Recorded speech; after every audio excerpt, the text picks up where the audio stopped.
Hey guys. Okay, so this is part three of healing from insecurities.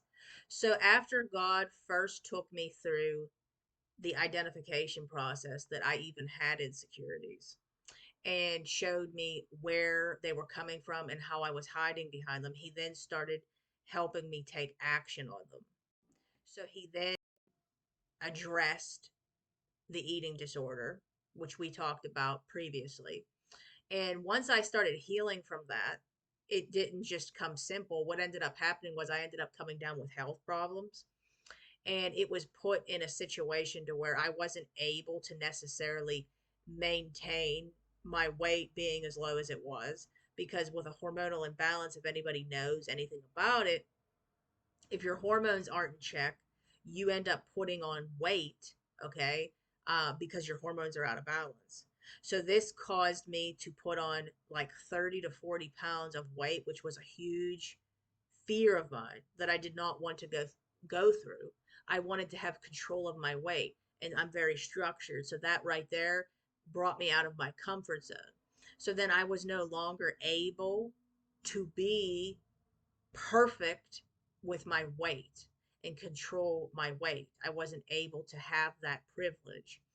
So then when it was taken from me, I then had to realize, okay, I'm very insecure about my weight. I am very insecure about it. I don't feel secure unless I am thin. So then when you're put in a situation where you have no, I guess you could say, no way out, which is what I was in, I had to begin to heal and realize it wasn't the end of the world if I wasn't a size two. And that right there was really hard to deal with. And something that took me a long time to get out of is God had to allow me in my humility to get comfortable being a heavier size. So I was at a point where I didn't even want to be around people. I wanted to hide. I didn't want to go around anybody. But while I was doing it and while he started to get me out of my shell and become more comfortable in the size I was, it was helping me heal from that insecurity. And by no means was it perfect, guys. I don't want anybody to think like, oh my gosh, like I was going around, people not having waves of insecurity. I remember talking to my one really good friend who helped me with my health in that area that went through it too. She went on to say, of course, you're going to have waves of feeling like I wish that I had this weight off and could be the old size I was.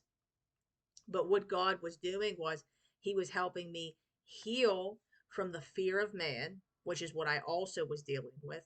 And he was also helping me heal from the insecurity that was a big major one of maintaining a perfect image.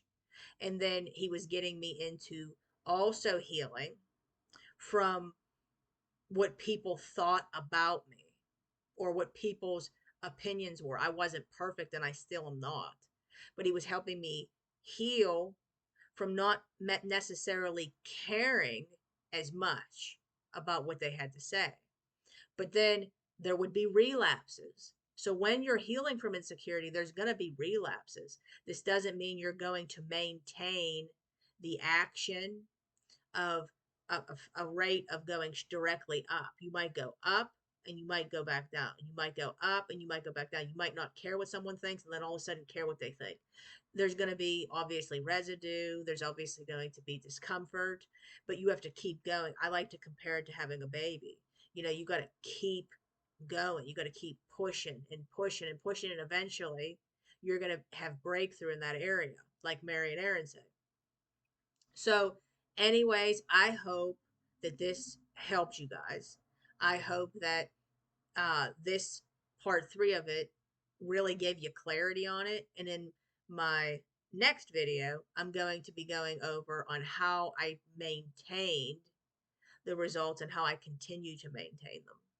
So, and how God helped me do that. So, anyways, I hope that this blessed you guys. I will see you in my next video. God bless, and I will talk to you soon. Bye.